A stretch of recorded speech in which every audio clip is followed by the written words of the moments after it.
Viewers, there's an investment face-off underway between Andhra Pradesh and Karnataka over an aerospace hub. After Karnataka government announced plans to stop the land acquisition in the state after widespread protests by farmers, Andhra Pradesh has swooped in with its own investment pitch. The Andhra Pradesh Minister Nara Lokesh has taken to social media to welcome the investment to Andhra Pradesh, calling it the perfect investment hub.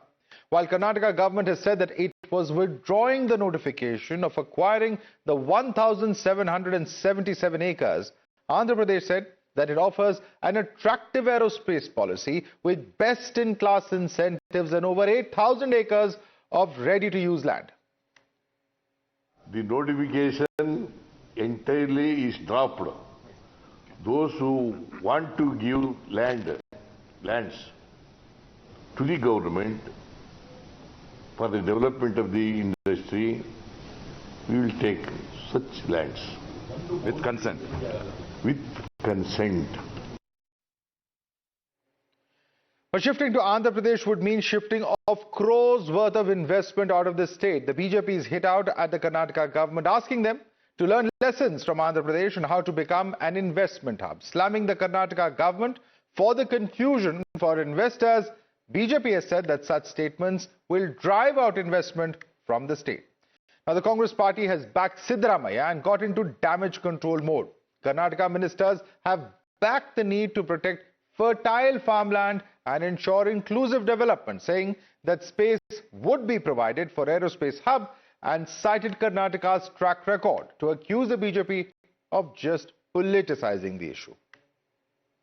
It's just not the land. You know, there are so many other factors for anybody to come and invest in a particular area. And Bangalore has many plus points apart from the land.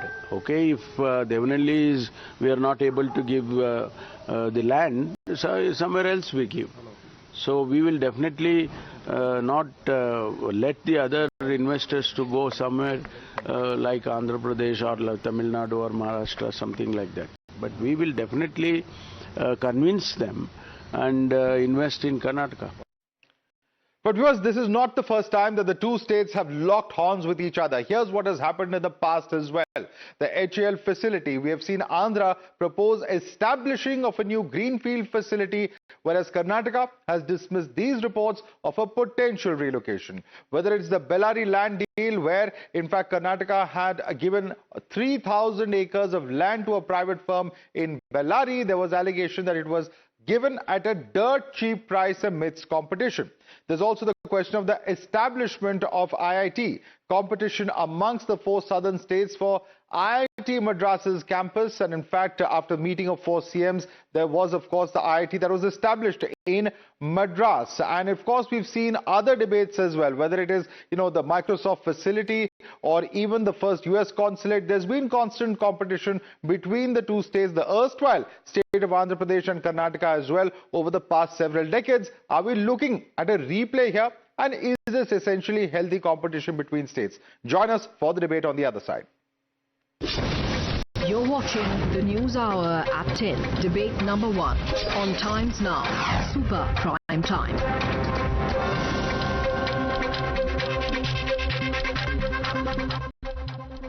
Joining us for more is Tuhin Sira, BJP's national spokesperson. Professor Jyotsna Tirunagiri is a TDP national spokesperson. We have Priya Chetty Rajgopal, managing partner of Multiversal Advisory. Dr. L. Hanumanthaya, ex-Congress member of Parliament, is with us. Also joining us is Ashwini Kumar Mishra, Congress leader. Let me come across to you first. Mr. Hanumanthaya, what do you make of this controversy? As soon as this allotment in Devanalli was cancelled, we've seen the TDP government, and in fact Mr. Nara Lokesh, to be more specific, come in and say, look here, we have more land which is close to Bengaluru that we are ready to offer you. How do we look at this? Because many are also saying that when your own home minister is saying we don't have funds for development, how do you expect investors to come in?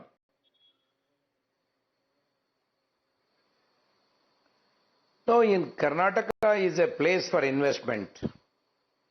See, around Devanahalli, the Chandrayapatna farmers were on strike for more than 2,000 days.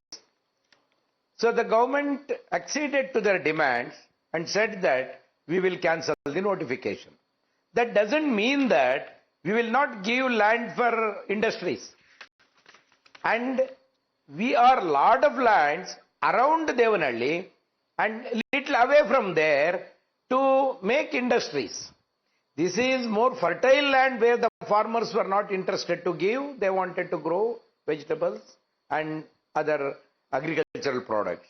But there are lands where you can give it to the, with all the facilities. But shouldn't you have And I announced it hope first? Because, you know, it Andhra looks Pradesh like you are not, Bangalore. you know, end of the day, I mean, I'm not going to get into the specifics of it, but the point is this, that if you are announcing the cancellation, you could have also announced the same breath, here, look here, we are looking at this plot of land to give to you. That could have also happened. Like you are telling us now, was this announced yesterday, this confusion would have not arisen in the first place, Mr. Hanumanthaya.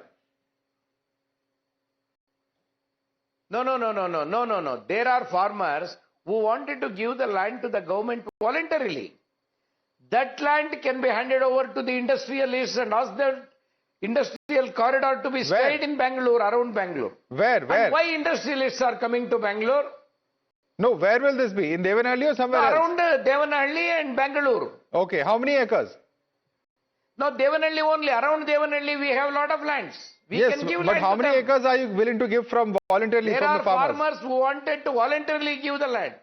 Sir, tell us, what I'm saying is, if you had announced the this land yesterday... is now No, denoted Mr. Hanumanthaya, I'm just asking you a simple question. It is in the state's interest and any state can do this. our It is about how you chief minister handle has the announced. perception. My point simply is this. If you are saying that there are farmers volunteering to give their land to investors or to whatever may be the case, this could have been announced yesterday. Why the confusion then? You have misunderstood. The chief minister has announced, along with taking back the notification, he has said there are farmers who wanted to give voluntarily. Those lands the government is ready to take up. See, 450 acres is But where are the details? How many acres are there? When will it be acquired? Where are all those details? No, there are details. And see, I just want to put before you, away from this land, particular land, thousands of acres they are offering to give to the government for industrial development. Okay, let me ask somebody who's not an interested party in this case before I go across to the TDP spokesman. Priya Chetty Rajgopal, are you aware of these farmers? Are you aware how much land is available and what is the signal being given? You know, it may be a PSU, HAL that the two states are fighting over in terms of investment. The point is, at the end of the day, any investor would have to be given specific information. Are you aware as a citizen of Bengaluru? Which are the farmers? Where are they? Where they are willing to give the land voluntarily? And how much land is available? No, I'm sorry. I wouldn't blame anybody else except myself because no, I'm not in the loop as far as this is concerned. I don't. I know that the move to appease the farmers, especially since it's fertile land, is possibly a sensible one. But this should have been thought through a little bit earlier. And Madhav, I agree with you completely when you say that while the statement has been made, and I think I mean, as a huge, voter body and a cohort that the chief minister has to sort of appreciate, maybe it's the right move in the right direction. But the alternative, we have so many places. We have Tumkur. We have other spaces which can be quickly connected with the rail hub. We could have made that arrangement so we don't come down in investor confidence. And the old fight between whether it's Kerala and Karnataka or Andhra Pradesh and Karnataka has been going on for years. So if we have one pothole, the states are happy to jump in and say, don't worry, we'll give you the space and the technology and the support that you need. So we've been hearing that for a while. It's good in a way that, we are kept on our feet and competitive. But here you're sort of balancing the interests of the farmers who own their land and, need to, and it's an important cohort to remember. This is a very critical part of our nation. And we really shouldn't be in a position of sort of putting it against an investment hub, especially for something as important as airline and defense, which is really, Aerospace, really yes. important. And Bangalore has become quite a hub as far as that is concerned. So it's a difficult thing to handle. And as a citizen, I myself am torn between, wanting more investment and certainly wanting, Bangalore and Karnataka to develop, but respecting deeply the needs of the farmers. And I do believe, I think... Let me just quote what Mr. Sidramaya Sidramaya said. For the clarity, since Mr. Hanumantaya was referring to it, he says, no one can stop acquisition if farmers come forward to give up their land. We will use such land for industrial purposes. Once developed, a certain percentage of the land will be given back to farmers. We will not acquire from those who do not agree. We cannot say how much land we will get. It's too early. So in the absence of any details, Mr. Hanumantaya, the question still remains. Let me take this across to other panelists now. We have TDP spokesperson joining us on the show. Ms. Professor Jyotsna Tirugiri, is the Andhra Pradesh government fishing in troubled waters? The Karnataka government has not given up on the project. Yes, this acquisition hasn't happened. But are you fishing in troubled waters essentially? Because that appears to be the position that members of the Congress and Karnataka government are taking. Absolutely not, Madhav. It's just, I don't think it's something about confrontation or things like that. It's merely about contributing to India's aerospace vision. I think we have to look at it that way. Why am I telling you this is? Let me put it very clearly, Madhav, we are not reacting, but we are just talking about our preparedness, because we have an aerospace and defense policy, the Aerospace and Defense Policy 4.0, wherein we are attracting investments up to 1 lakh crore, creating 1 lakh jobs, 25 to 45% of almost investment subsidies we are offering, and 100% SGST reimbursement we are offering, 100 crore startup fund we are giving. So obviously we will tell what we are offering from the state, isn't it? It's our state, so definitely we want to make use of the best of the opportunities that are coming for the state. And as I earlier also mentioned, we are not reacting, we are showing our preparedness, and also it is absolutely not about confrontation. We have got nothing, anti-Karnataka or anti any state stand. We don't have anything like that. We have a strong, positive, and I think a progressive stand for Andhra Pradesh, wherein we respect our ecosystem, we respect their ecosystem as well. So we are saying, come to Andhra Pradesh, we have the best of opportunities here. I think even Karnataka says that. Tamil Nadu says that. Uttar Pradesh says that. Every state says that. And again, yes, obviously, because as I said, it is not a criticism of Karnataka. It's absolutely a call to investors. Nara Lokesh's tweet and his statement is absolute call to the investors that India's aerospace ambitions can and will. Let me reiterate it again, Madhav. It is can and will fly higher. Okay, let me bring in to fueling that energy. Let me bring in that question to Ashwini Kumar Mishra as well, and Tawheen is also with us on the broadcast. Coming to both of you one by one. Ashwini, the question is this. Today we're at a situation where Andhra Pradesh has got perhaps amongst the second highest economic growth rate amongst all the states in 2024-25. There's also a massive surge in private investments. It is in fact leading in capital expenditure growth for 2025-26 as per some reports. And the question is this. Naturally, if you have a neighbor who's, wanting to get in investments, is willing to woo the industry, you're going to have to face competition. And at the end of the day, if there are questions about governance, if there are questions about guarantees, that also is going to lead to a certain amount of, confusion or at least questions among investors. Ashwini. Madhav, there is no harm in having a healthy competition. Hello. Madhav, can you hear me? On. Yeah, there's no harm in having a healthy competition. That's the beauty of our country. Having said that, whenever there's a competition like that has happened, Karnataka has always outperformed. And looking at the getting investment into the state at what cost, that is also a very important question what we have to address here. So as in Karnataka responsible government, we are ensuring that the interest of everyone is protected, including the farmers. We cannot force the farmers to give away their land because government want to acquire the land if the similar kind of land is available, which can be given by willing farmers. So there's nothing wrong if we can just leave away that land and acquire some fresh land, which can be used. Ashwini, it's interesting that the same Congress which raises questions of BJP at the center of being insensitive to farmers. There are questions being raised about whether you are insensitive in this acquisition. The point being made is just this, that when the land was being acquired, if there were protests, etc. happening, there could have been a plan B that was offered. But there's no plan B that has been announced yesterday. No, that's a simple question. So you are just assuming there's no plan B. There is plan B. Where is it? And Where is you it? will Was it get announced? See, all announcement cannot come on the same day. First announcement has come that we are not going to force the land Actually, I acquisition. just gave you the quote of Siddaramaiah saying that if farmers voluntarily give up their land, we will do it. They will get a percentage of it, but we don't know how many are willing to do it. The point is, do your homework before making an announcement. That's as simple as that. The data about that as well pretty soon, Madhav. Wait for some time, because Karnataka and Bangalore, because I've been in Bangalore. Bangalore has the kind of infrastructure, the kind of geography it has a huge land.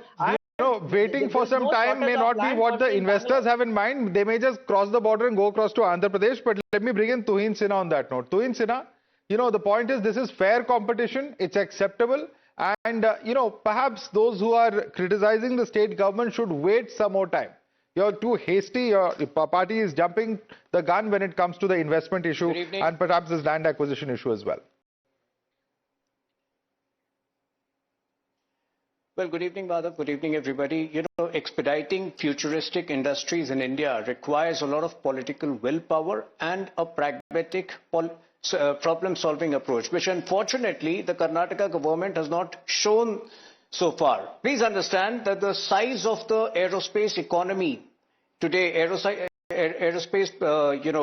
size of the aerospace economy today is 28 billion in 2024. That has the potential to go up to 55 billion in 2033. Similarly, the MRO segment has a potential to go up from 4 billion to 20 billion. So it requires a lot of push, a lot of political willpower, which BJP and its allies have shown in governance. And this not only, don't restrict it to this particular issue. Way back in 2007, Prime Minister Modi had shown the same political willpower in getting Nano to Gujarat from Bengal, where the project was just not taking off. In the last few years, our BJP governments have shown the same political willpower in setting up semiconductor plants, whether it is in Gujarat, whether it is in Assam, or whether it is in Maharashtra. So political willpower and a futuristic vision is something which the Congress governments lack, and particularly the Karnataka government, which is mired in controversy, financial bankruptcy, fiscal anarchy, and, obviously internal politicking. So I think, I laud the Andhra Deputy CM for his very brave move. And I think, the aerospace manufacturers should also go with a state which is aligned to the vision, to their vision. All right, aerospace manufacturers. You want to respond to that, Ashwini? It is the issues of governance that are actually holding, the Karnataka government back, and perhaps in this issue of investment as well, you are allowing your neighbors to score. Give me 20 seconds, Madhav. I think Tuhin should reach out, see the data as well. Karnataka has a lot more MOUs and lot more. Karnataka has been leading in these investments, and not in just this sector, into multiple other electronics and manufacturing sectors. So let's not get into that will of political power. The question here is, can politics be done on the interest of the farmers or the interest of deprived? As in government, we have to ensure that the interest of interest list as well the interest of farmers both are protected, and ensuring that the development comes to the state. We are very committed to it, and that will eventually happen, and that has happened in the past. So there is no confusion on that. I don't want to make this Congress versus BJP, but at the end of the day, I want to talk about at least 2 or 3 such projects, Ashwini, and this came up during the Maharashtra elections as well. The Tata Airbus aircraft project, the Vedanta Foxconn semiconductor project, and the bulk drug project were shifted to Gujarat and Andhra Pradesh. But there was no such stir. There were demands that were made and it happened. But at the end of the day, there were questions being raised as to why they're moving out of the state. And there were questions at that point of time about whether it's better facilities, better governance, a better deal that was being offered. See, there could be certain projects. I'm not denying that fact. There could be certain projects, and investors have their own priorities and own criteria to judge that. Having said that, if you look at the overall development, overall growth, we are far ahead with the Karnataka in terms of what we have done as in development and what we have on the plate as an MOUs. All right. Let me also put in a question to Professor Jyotsna Tirugiri. Professor Jyotsna, Andhra Pradesh also has huge debts. It's around 10 lakh crores, if I'm not mistaken. And at the same time, state welfare schemes have been announced. And while every government has every right to announce state welfare schemes, there will also be questions similar to Karnataka about whether those schemes, which are called the guarantees in Karnataka, are being done at a time when there are huge debts to address as well. Your response to that?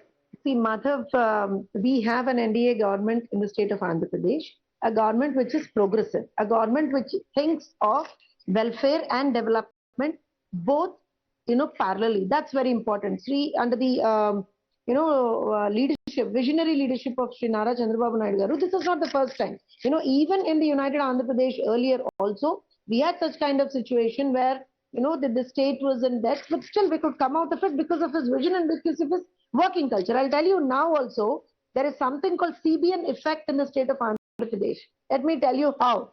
We are seeing a rapid express growth of the cities, increase in the economic activity in the state, and also, the GDP growth rates and everything, because we have a government, as rightly quoted by some of the panelists earlier, we have a government which thinks in a very, very multifaceted angle. And again, coming to this industry, Madhav, I'll come back to the point. AP has already shown that it is a growing ecosystem. It's not new for us. Aerospace and the defense policy, defense industry, aerospace industry in particular is not new for us, I'll tell you. We have the Satish Dhawan Space Center in Sriharikota. We have the Eastern Naval Command in Visakhapatnam. We have almost 22,000 crore investment from around 23 companies. Already 17,000 jobs created. So this is the proof of momentum of the industry, and we are just not promising, we are showing it. And that's what Sri Nara Lokesh Garu also very correctly pointed out, that, we are just, grabbing the opportunity that is out there.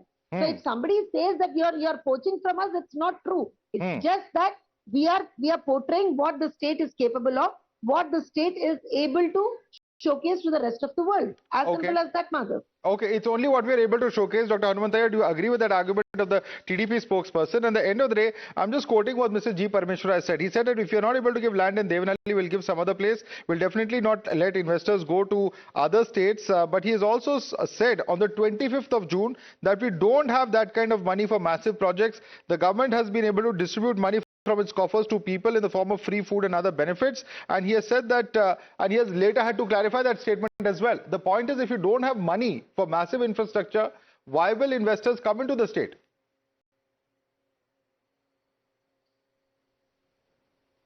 No, the KDB, which is developing the land for industrialization, is not getting any funds from the government. It is self-sufficient. They generate their own money and develop the layouts and give it to the industrial houses. So Karnataka, it is not new to Karnataka government. Even before independence, Karnataka was very open state to encourage industrialization. Now also we are very open in encouraging. In fact, the flowing investment coming to Karnataka cannot be compared with Andhra Pradesh or other states. We are the leading state in the country, where the investment is coming so well that our facilities from the government and the environment for industrialization and the labor force which is cooperating with the industrial houses are the major points for industries and investments to come to the Karnataka. So even today, just because one notification cancelled for acquisition will not affect the industrialization in Karnataka. Almost 2,000 acres. It's not just one notification. Further, the investment will come. Can we call it just one notification, sir? Almost 2,000 acres. It's a significantly huge project. I know. But we have a lot of lands surrounding it. It is just a fertile land. The farmers don't want to give up, so we have left it. Okay. We have a lot of land where the farmers are ready to give. Where? And that is where? the reason. We are waiting to hear. Where is that land? Please tell us. Get the investment, we will not go back. Where in Karnataka is that land? Please tell us. No, the land is at Gauribidnur, land is at Dodballapur. Land is at Dodballapur, where the big knowledge city is coming up. So you're not going to let it go, come very close to the Andhra border. So Professor Jyotsna, you have some tough competition. They'll not let it go across the border to Andhra Pradesh. Before the Andhra border itself, they'll hold it at Gauribidnur and other locations. Madhav, please competition respond. Always brings out the best. Please. Competition always brings out the best. Healthy competition. So many years. All right, healthy competition brings out the best. Priyachati Rajgopal, is that what we are seeing? Or are there issues of governance that people of Karnataka should be concerned about? I don't know the answer to that, but I agree with my co-panelists that competition does bring out the best in everyone. And at this point, you are trying to balance the needs of the farmers and the needs of industry. But you know what? Karnataka will always come out right on top. You know, that's the bottom line. It will happen that way. All right, as a resident of Bangalore, one can understand which side of the debate you're on. But Tuhin, I want you to come in on this. Is it ultimately just about competition, or are there other issues at play here? No, Madhav, you were mentioning about Airbus and Vedant having moved out of Maharashtra. You also need to remember when they moved out. Between 2019 November and 2022 June, Maharashtra had a grotesque conglomeration of parties which could not see eye to eye with each other. Uddhav Thackeray as chief minister was the most aloof chief minister. And like I mentioned right at the very start, futuristic industries, be it the semiconductor manufacturing, be it aerospace, or be it the space sector, these industries and these sectors require a very hands-on approach from the leaders of that state to push them on. And they probably didn't see that leadership in Uddhav Thackeray in Maharashtra when they had to move to Gujarat. The same applies to Karnataka, where somehow the aerospace manufacturers don't see that spark in the Karnataka leadership, which is just enamored, which is just besotted with very frivolous issues of leadership, and which is where the state seems to be financially bankrupt. Okay. They don't seem to have the ability or the gumption to go ahead with these futuristic industries. All right, we'll have to leave it there. In fact, I'd like to thank all our panelists for joining us. In fact, Tuhin Sinha and Ashwini Kumar Mishra stay with us for debate number 2. But thank you to Professor Jyotsna Tirunagiri, Priya Chetty Rajgopal and Dr. L. Hanumantaya for joining us on the show this evening.